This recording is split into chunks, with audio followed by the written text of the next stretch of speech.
Eh, bueno, ahí tenemos un power sobre los recursos o herramientas del mediador. A ver, ¿qué es esto que hace el mediador en las audiencias de mediación, ¿no? O qué estudia en sus cursos de mediación, qué es lo que tendría que hacer.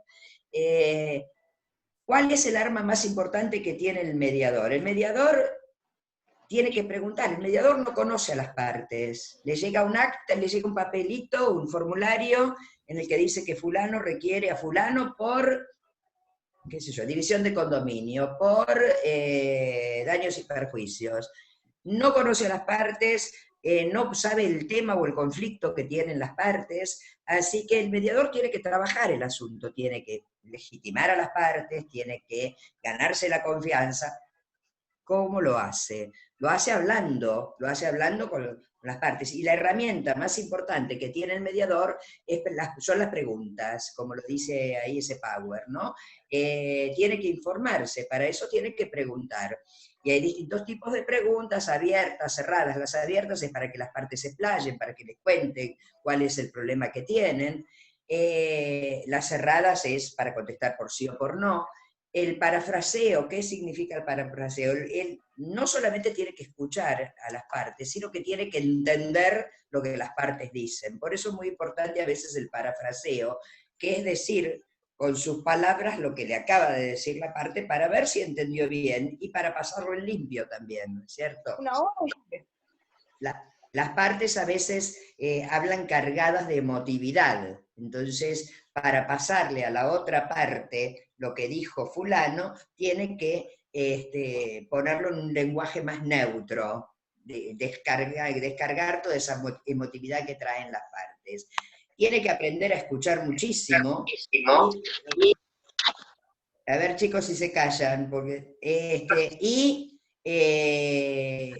por ahí es donde dice caucus, el caucus se llama caucus a las reuniones privadas. El mediador tiene la posibilidad de hacer reuniones públicas, es decir, reuniones con las dos partes y sus letrados, o reuniones privadas con una parte y su letrado. Lo importante de estas reuniones privadas es que la gente se da mucho más si no está el otro presente. Entonces puede establecer un vínculo y hacer un poco de alianzas con uno y con otro. Si bien el mediador tiene que ser totalmente neutral e imparcial, pero en ese juego comunicativo, a veces las reuniones privadas se saca mucho jugo con una parte y luego con la otra, para poder lograr después hacer ese clic que es necesario en toda mediación.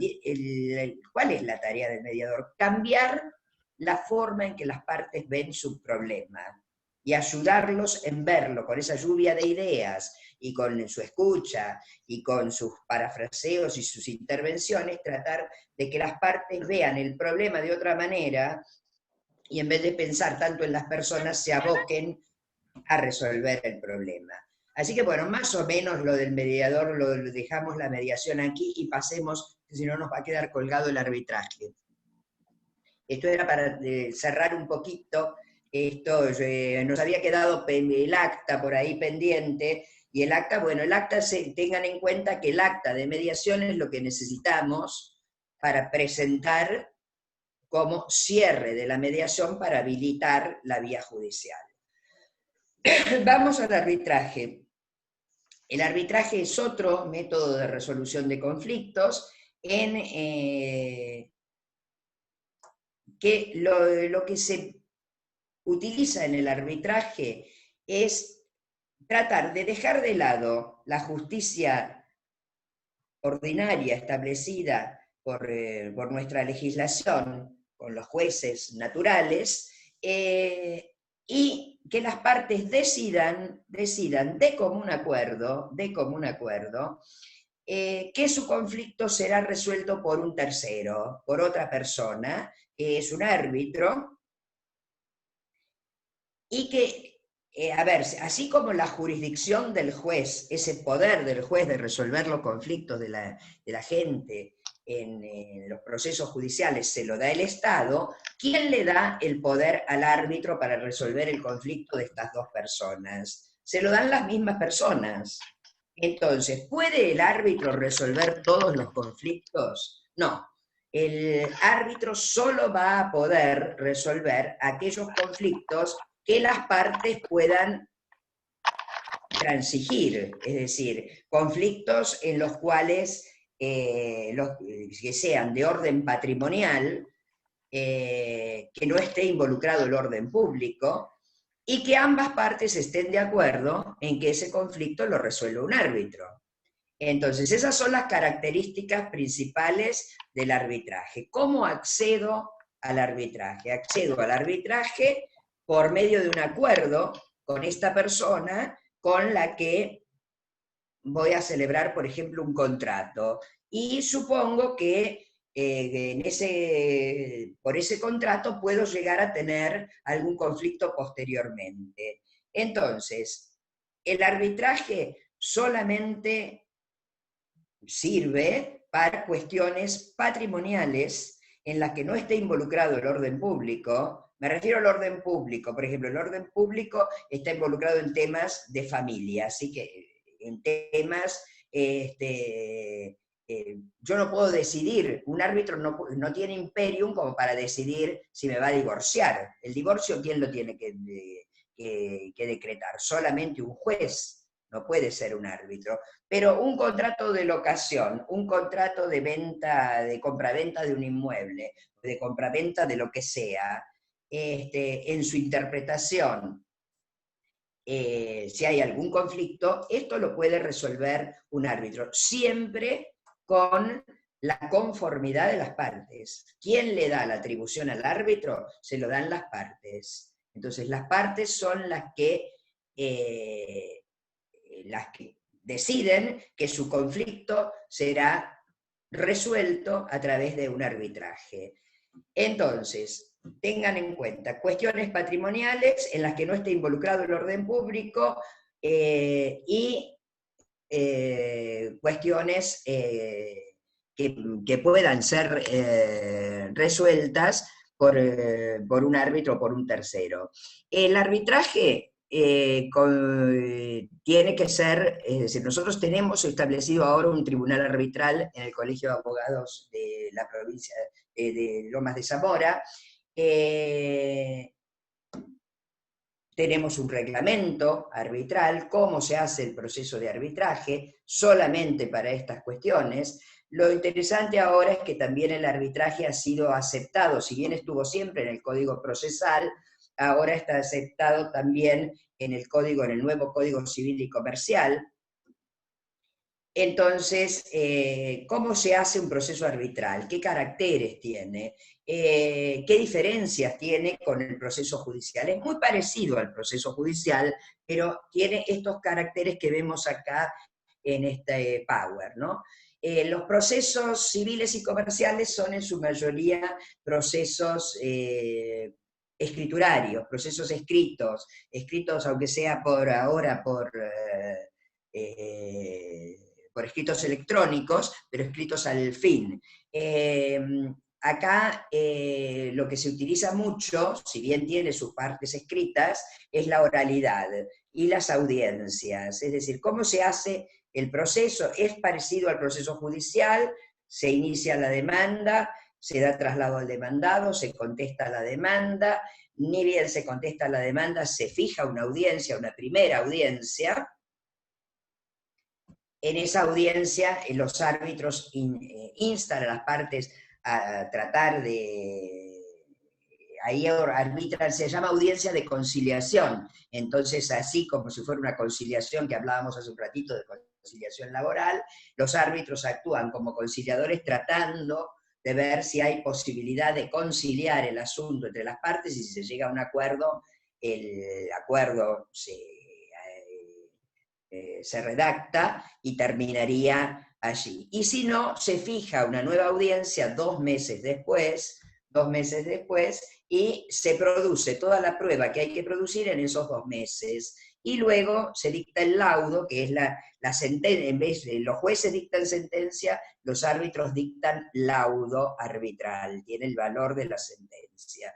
Es un proceso, un procedimiento que más o menos tarda unos 5 meses, solamente unos 5 meses. Entonces, ¿qué hace? Hay economía en tiempo y trabajo, favorece la transacción, disminuye la litigiosidad y hace que las relaciones sean menos conflictivas, porque es un proceso que termina el conflicto, se resuelve el conflicto en breve plazo. Si bien es adversarial y heterocompositivo, como hablábamos en la primera parte de la clase, es un proceso corto, y al ser un proceso corto, tiene mayor rapidez, es económico también, porque la ecuación tiempo-beneficio es muy interesante, y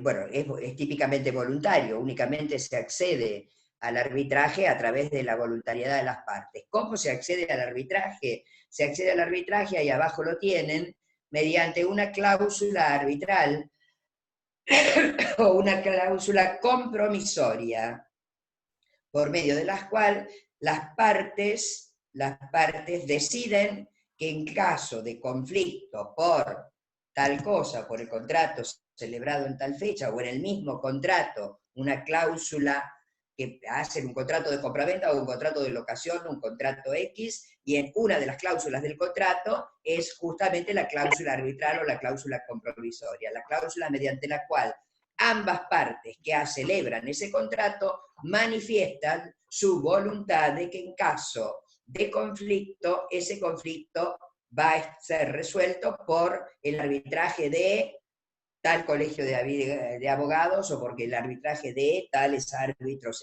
X.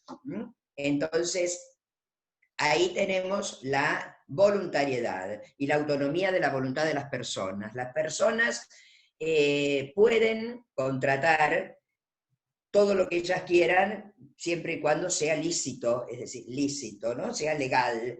Entonces, si es un asunto patrimonial, hay voluntad de las partes en que celebren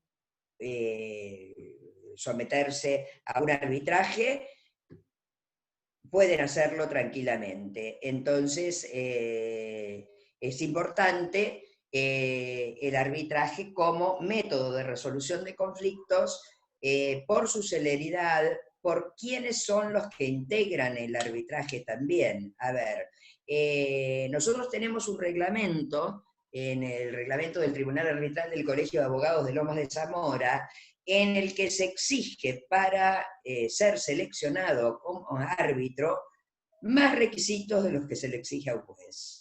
Tanto o más requisitos de los que se le exige a un juez. Y se evalúa mediante un jurado de evaluación de notables árbitros o gente que esté en la materia. Así que es muy interesante. Yo he actuado durante añares, igual que la doctora Dioguardi, en el Tribunal Arbitral que fue creado en el año 98, el primer Tribunal Arbitral del Colegio de Abogados de Lomas de Zamora. Éramos casi todos profesores de la facultad en aquella época, y nos dedicamos al arbitraje durante muchísimo tiempo. Estuvo vigente ese tribunal durante bastante tiempo, y ahora, este año, ya nosotros estamos un poco más grandes, ya no, no queremos trabajar tanto, entonces se ha designado otro nuevo tribunal arbitral en el Colegio de Abogados de Lomas de Zamora. Es importante que ustedes sepan de la existencia de este método alternativo de resolución de conflictos, por todos los caracteres que dice este Power, ¿no? Porque realmente disminuye la litigiosidad, resuelve problemas que a veces en la justicia el tiempo en algunos procesos civiles hace que la gente le pierda interés, y después de 10 años de juicio quedan ahí y quedan sin solución. En cambio acá, en 4 o 5 meses se resuelven los conflictos. Hemos tenido reuniones últimamente con los tribunales arbitrales de la provincia de Buenos Aires, de otros colegios. Hicimos una reunión hace poquito con el tribunal de Mar del Plata, que funciona perfectamente desde hace 20 años, Así que es un método para tener en cuenta y para que ustedes como jóvenes abogados lo conozcan y lo utilicen para resolver, para ayudar a resolver los problemas de sus clientes. ¿Qué distintos tipos de arbitrajes hay?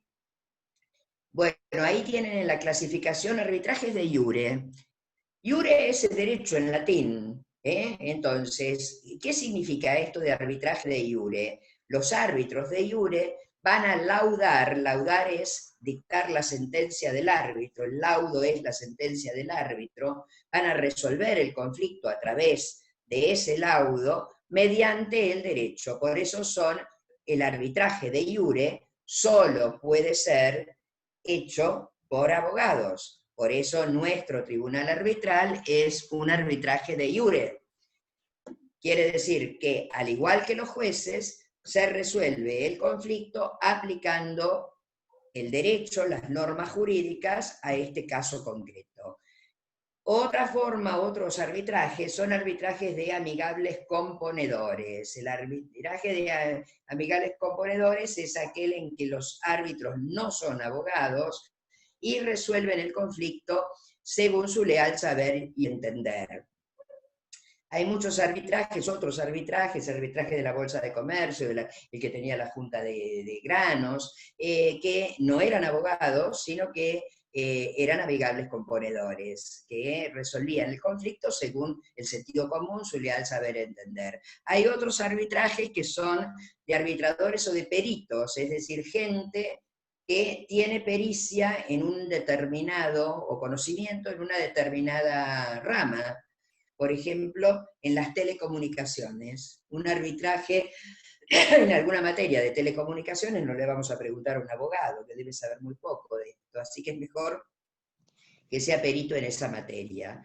Y después tenemos qué tipo de arbitraje según la localización, ¿no? El arbitraje nacional, que lo llamamos arbitraje doméstico, es dentro de las fronteras de nuestro Estado. Por ejemplo, nuestro arbitraje del Colegio de Abogados, Tribunal Arbitral del Colegio de Abogados de Lomas de Zamora, es un arbitraje dentro de nuestro país, así que es nacional.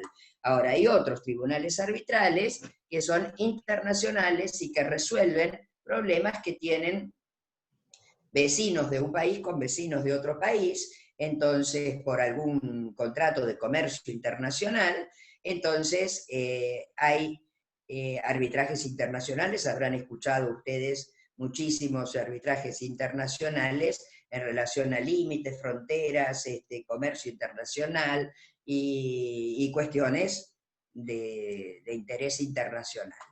Entonces, tengan en cuenta lo que decía abajo, cláusula arbitral y laudo arbitral. La cláusula arbitral es el acuerdo, hay cláusula y acuerdo arbitral. La cláusula está inmersa en un contrato, inserta en un contrato, y el acuerdo es un acuerdo que se hace, yo tengo un contrato X sin la cláusula arbitral, y después pienso juntamente con mi contratante que podemos llegar a tener un conflicto y que queremos resolverlo mediante arbitraje, podemos hacer un acuerdo arbitral posterior a ese contrato que habíamos firmado. En cambio, cuando hablo solo de cláusula compromisoria o de cláusula arbitral, me refiero a una cláusula dentro de un contrato X de tal cosa, ponemos una cláusula siempre y cuando se trate de asuntos patrimoniales en los que no esté comprometido el orden público, con el consentimiento de la otra parte, por eso es una cláusula dentro de un contrato, y entonces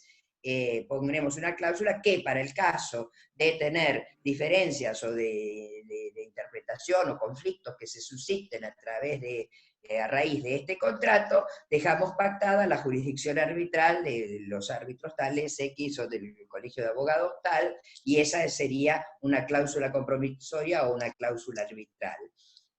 Volviendo a lo que dice abajo, laudo arbitral.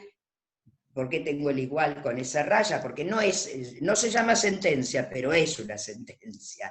Se llama laudo arbitral, es la resolución del árbitro que dirime el conflicto que se le ha llevado a su resolución. ¿Qué pasa si ese laudo arbitral no se cumple? Si ese laudo arbitral no se cumple, la ejecución, la competencia de los árbitros termina con el dictado del laudo. Entonces, vamos a ver un poquito qué es esto de la jurisdicción arbitral.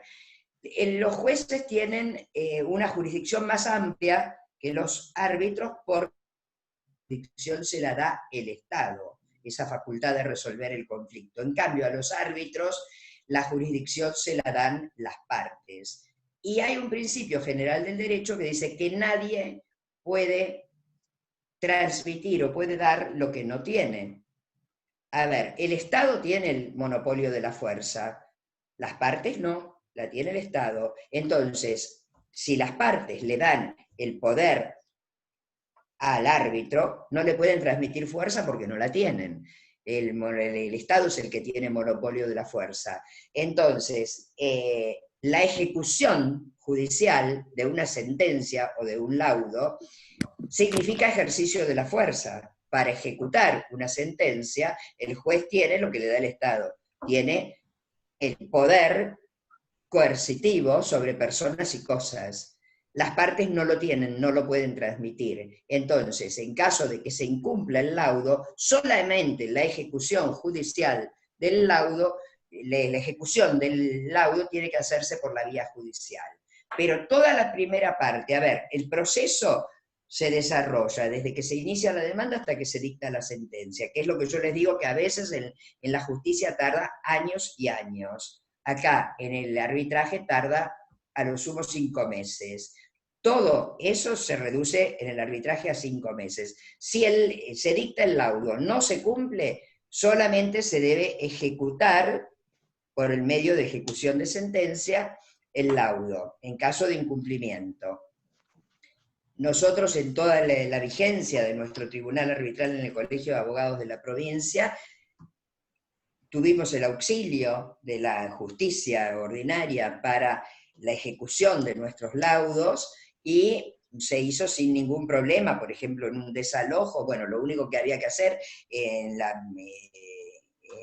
el ámbito judicial era el mandamiento de lanzamiento. Los jueces no se ponen a revisar lo que pasó antes en el dictado del laudo, sino que solamente realizaban la ejecución judicial.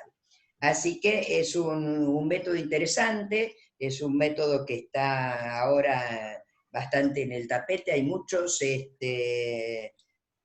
colegios de abogados de provincias que lo quieren tener. En las últimas reuniones, los colegios de Mercedes están muy interesados en tener un tribunal arbitral ágil, porque ellos se dedican mucho a la parte agrícola, y estaban interesados en poner un tribunal arbitral. Así que bueno, es un método que lo tienen que tener en cuenta y conocer. No sé si queda algún power más o algo más que explicar al respecto. Mariana, ¿estás por ahí? Bueno, no tengo vamos a cerrar la grabación, no sé si quieres despedirte y ya la detenemos. Bueno, me despido hasta la próxima. Creo que dentro de unas clases volveremos a vernos, así que 2 o 3 veces en la cursada esta. Así que bueno, espero que hayan entendido, que les haya resultado ameno, y si no, bueno, nada, supongo que sí, que hayan entendido, y si no entendieron algo, por favor, ahora seguimos con las preguntas o con las consultas vía chat o por este medio.